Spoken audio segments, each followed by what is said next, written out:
Hello student, welcome to my YouTube channel Shiv Shakti classes. मैं अजय उपाध्याय एक बार फिर आप लोगों के समक्ष उपस्थित हुआ हूं। तो देखिए, आज हम यह वीडियो क्लास 12th मैथ के लिए बना रहे हैं। इसमें आज हम डिफरेंशियल इक्वेशन को ही पढ़ेंगे।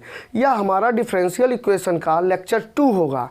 देखिए, अगर आपने लेक्चर 1 नहीं पढ़ा है तो डिस्क्रिप्शन में आप जाइए, वहाँ पर लेक्चर 1 का आपको लिंक मिल जाएगा।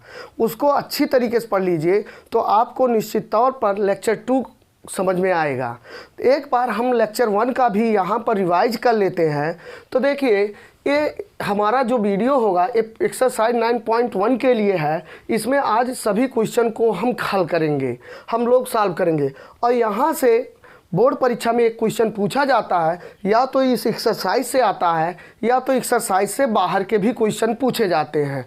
तो इस एक्सरसाइज के बाद इस एक्सरसाइज से रिलेटेड एक वीडियो हमारा और आएगा, जिसमें वे क्वेश्चन शामिल किए जाएंगे, वे क्वेश्चन शामिल किए होंगे जो पिछले बोर्ड परीक्षाओं में पूछे जा चुके हैं और इस बार के लिए बहुत ही इम्पॉर्टेंट हैं।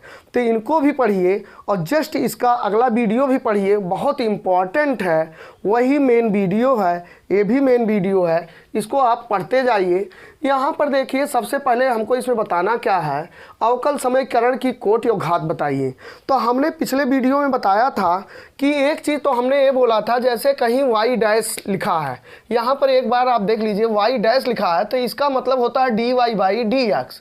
इसका y डैश का मतलब एक डैश है, तो यहाँ पर इसका मतलब एक बार अवकलन हुआ है। इसको ऐसे 1 यहाँ छिपा होता है, तो 1 तो लिखा नहीं जाता, 1 तो हिडन होता है।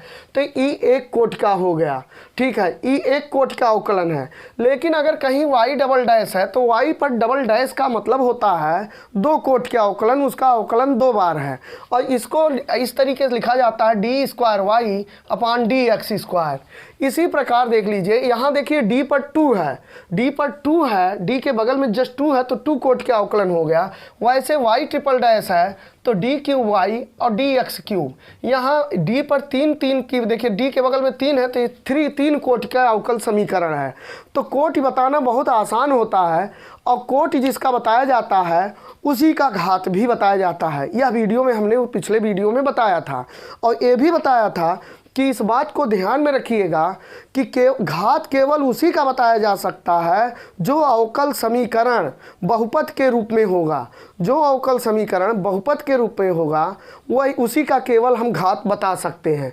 कोटि हम सबका बता सकते हैं, लेकिन घात हम उसी का केवल बता सकते हैं जो अवकल समीकरण बहुपद के रूप में होगा। देखिए, कौन कौन से अवकल समीकरण बहुपद के रूप में नहीं माने जाते हैं, कौन से नहीं माने जाते हैं। जो नहीं माने जाते हैं उनको छोड़ दीजिए, बाकी जो बचा वो बहुपद के रूप में माने जाते हैं।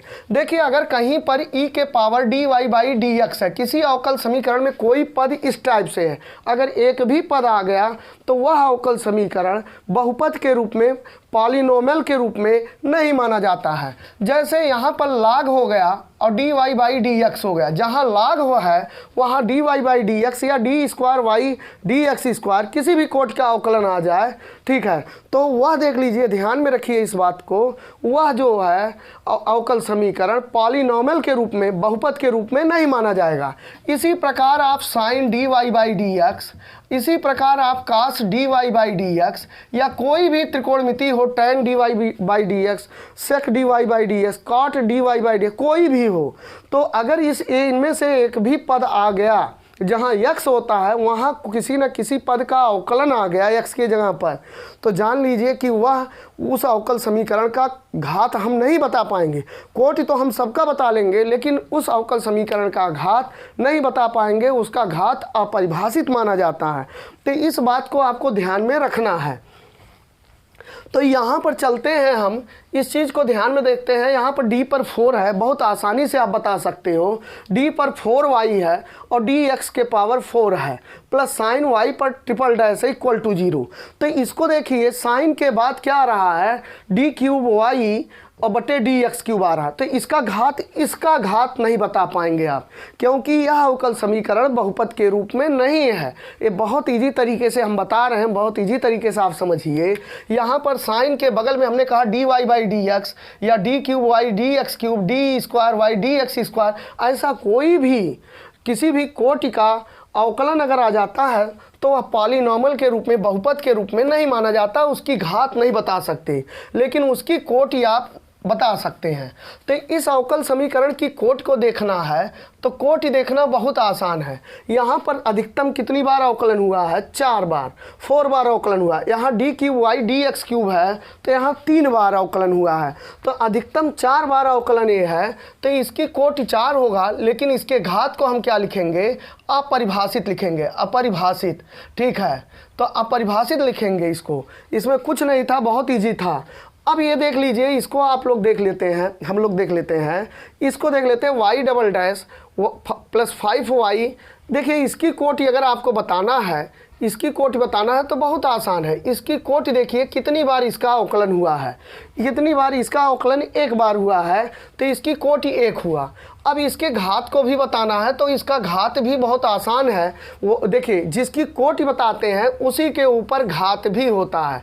यहाँ पर आप देखिए 1 का घात है, इसी जिसकी कोटि उसके ऊपर होल पावर कितना है वही उसका घात होता है, तो इसका घात 1 है।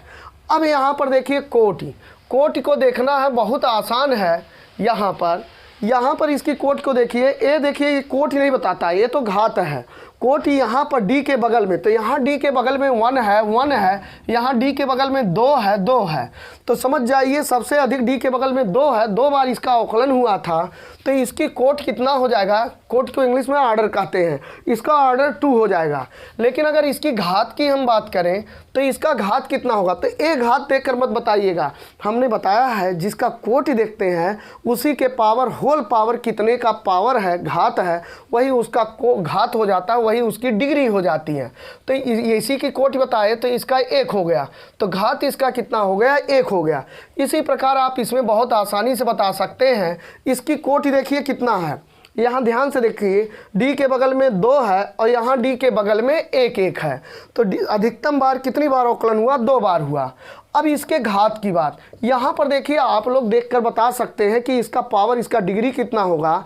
हमने बार बार बताया कि अगर भैया कोई त्रिकोणमितीय अनुपात है और जहाँ थीटा होना चाहिए, एक्स होना चाहिए, वहाँ कोई अवकलन आ गया किसी कोटि का तो अपरिभाषित हो गया। यह अवकल समीकरण का पॉलीनॉमियल फॉर्म नहीं है, या बहुपद रूप नहीं है, तो इसके घात को आप नहीं बता सकते। केवल कोटि बताइए और घात को आप परिभाषित लिख दीजिए, कोई दिक्कत नहीं, बहुत आसान है भैया, इसको आप अच्छे से पढ़ लीजिए। अच्छा अब इसको देख लीजिए, एक चीज़ तो और है, इसमें हम एक चीज़ छोड़ रहे हैं। इसमें से बहुत सारे क्वेश्चन यूपी बोर्ड एग्जामिनेशन में पूछे गए थे, उनके सन हैं हमारे पास, लिस्ट है। अभी हम इसको बता के उनको बता देते हैं कौन कौन इसमें से यूपी बोर्ड एग्जामिनेशन में पूछा गया था। आप वीडियो में बने रहिए और देखते रहिए, उनको ज़रूर पढ़िए, और इसके बाद की जो वीडियो आएगी इसी एक्सरसाइज से रिलेटेड होगी, जो आउटेड क्वेश्चन होंगे और जो बोर्ड परीक्षाओं में बहुत इंपॉर्टेंट माने जाते हैं और टेक्निकल होते हैं, उनको आप ज़रूर देखिए। बहुत कम समय में बहुत अच्छे तरीके से आप देखते जाइए, बहुत अच्छे तरीके से बताया जा रहा है। यहाँ पर देखिए इनकी कोटि आप आराम से बता सकते हैं।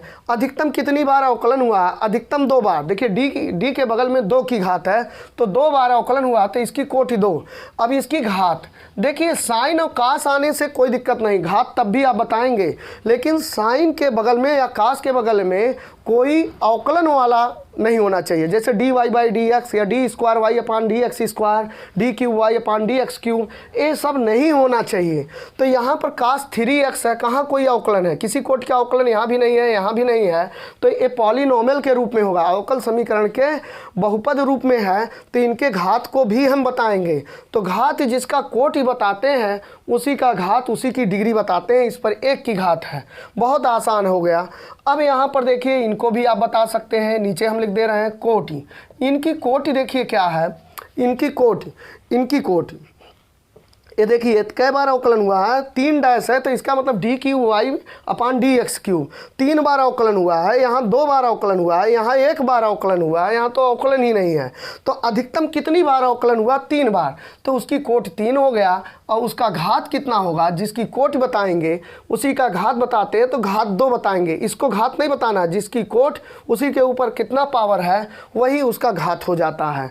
देखिए अब पॉलीनॉमियल के रूप में है, अवकल समीकरण के बहुपद के रूप में है। ठीक, अब इसको हम इरेज करते हैं, इसको आप लिख लीजिएगा, यही चीज़ है, यही मूल मंत्र है। अब यहाँ पर देखिए कोटि और घात आप आसानी से बता सकते हैं। इसका कोटि देखिए अधिकतम 3 बार अवकलन हुआ है, और इसका घात देखिए इस कोटि का यही 3 बार अवकलन हुआ, इसका घात 1 छिपा हुआ है, तो घात 1 होगा, इसका डिग्री 1 होगा। यहाँ पर देखिए ये भी कोटि बता सकते हो, कोटि तो सबका बताया जा सकता है। यहाँ y पर डैश माने 1 बार अवकलन हुआ है, तो कोटि इसका 1 होगा। इसका घात देखिए क्या होगा, घात भी इसका बता सकते हैं। देखिए ई के पावर x हो सकता है, अगर ई के पावर x है तो वो बहुपद फॉर्म में आ जाता है, लेकिन कहीं ई के पावर dy/dx इत्यादि है तो वो बहुपद के फॉर्म में नहीं आता। तो यहाँ ई के पावर कहाँ dy/dx है, तो ये बहुपद के फॉर्म में है, तो इसका घात भी बताएंगे। तो जिसकी कोटि बताते हैं उसकी घात बताते हैं। यहाँ पर देखिए अधिकतम कितनी बार अवकलन हुआ, अधिकतम 1 बार हुआ, तो इसका कोटि 1, और इसका घात देखिए कितना हुआ, इस पर कोई घात नहीं, तो इसका मतलब 1 की घात छिपा है, इसका घात 1, घात इसका नहीं, इसी का बताना है। यहाँ पर देखिए इसकी कोटि कितनी बार हुआ, इसकी कोटि देखिए, इसकी कोटि 2 बार अवकलन हुआ, y डबल डैश है तो 2 बार अवकलन है, तो 2 बार कोटि 2 होगा। लेकिन अब इनके घात की बात करते हैं तो घात इनका 1 है, इसी जिसकी कोटि उसी का घात। और यहाँ पर देखिए बहुत से लोग यहाँ पर कंफ्यूज हो जाते हैं, देखते हैं साइन y आया, भैया साइन y आ सकता है, साइन x आ सकता है, लेकिन साइन dy/dx, साइन d²y/dx², ये सब नहीं आना चाहिए। अगर ये सब आ जाएगा तो उसकी घात अपरिभाषित होगी, वह अवकल समीकरण का बहुपद रूप नहीं होगा। अब देखिए कितने अच्छे से आपको समझ में आ रहा है। ये देखिए बहुविकल्पी क्वेश्चन है, यूपी बोर्ड एग्जामिनेशन में पूछा जा चुका है। हम इसका सन लिखना भूल गए, अभी हम लिख देते हैं, हम रखे हैं, पूरी लिस्ट रखे हैं। यहाँ पर देखिए इसका अधिकतम कितनी बार अवकलन हुआ है, अधिकतम 2 बार, यहाँ 1 बार हुआ, देखिए यहाँ 1 बार हुआ, तो अधिकतम 2 बार। तो इसकी जो कोटि होगी, कोटि हम बता दे रहे हैं, हालांकि घात पूछा है, कोटि इसका 2 होगा। लेकिन अगर घात, आंसर तो आपको घात का देना है, इसकी घात की बात करें तो देखिए साइन dy/dx आ गया, तो यह अवकल समीकरण के बहुपद रूप में नहीं है, पॉलिनोमियल फॉर्म में नहीं है। बहुत अच्छे तरीके से आप देखते जाइए और जल्दी जल्दी देखते जाइए, बिना टाइम गंवाए बहुत अच्छे से पढ़ते जाइए। तो यह भैया क्या हो गया, इसका घात अपरिभाषित है, यहाँ नीचे लिख दे रहे हैं, पता नहीं बगल में आ रहा नहीं आ रहा है, और नहीं आ रहा होगा तो सुन जाइएगा कि साइन dy/dx है, तो ये इस व्यापक रूप बहुपद के रूप में नहीं है अवकल समीकरण, तो इसका घात अपरिभाषित होगा। ठीक, अब इसकी कोटि बताना है, कोटि बता दीजिए इसकी, बहुत आराम से बता सकते हैं। कोटि 2 बार अधिकतम अवकलन हुआ, यहाँ तो 1 बार हुआ है, यहाँ 2 बार अवकलन, डी के बगल में जो अंकवा होता है वही कोटि हो जाता है, तो इसकी कोटि 2 ही। और इसका घात देख लीजिए, अगर घात भी बाई दी वे पूछ लेता तो ऊपर घात छिपा है, 1 घात होगा।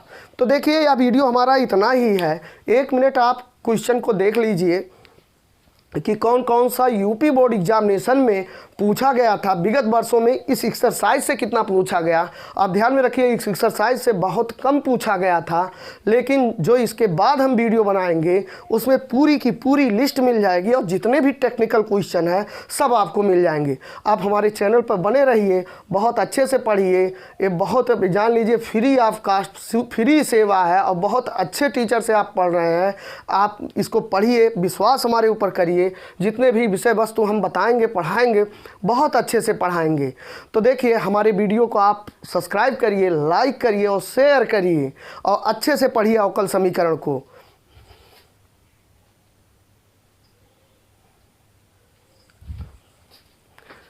तो देखिए यहाँ पर इस एक्सरसाइज से केवल 3 क्वेश्चन अभी तक पूछे जा चुके हैं। एक 2018 में पूछा जा चुका है, चौथा नंबर क्वेश्चन, और 11वां नंबर क्वेश्चन 2019 में पूछा जा चुका है, और 12वां नंबर क्वेश्चन 2019 और 20 दोनों में पूछा जा चुका है। इसके बाद जो हम क्वेश्चन लेकर आएंगे वो बहुत विभिन्न वर्षों में इसी एक्सरसाइज से रिलेटेड क्वेश्चन है, जो आउटेड है, जो आपकी किताब में नहीं मिलेगा। तो आज के लिए हमारा वीडियो इतना ही, और जस्ट मिलते हैं अगले वीडियो में। आज के लिए इतना ही, जय हिंद।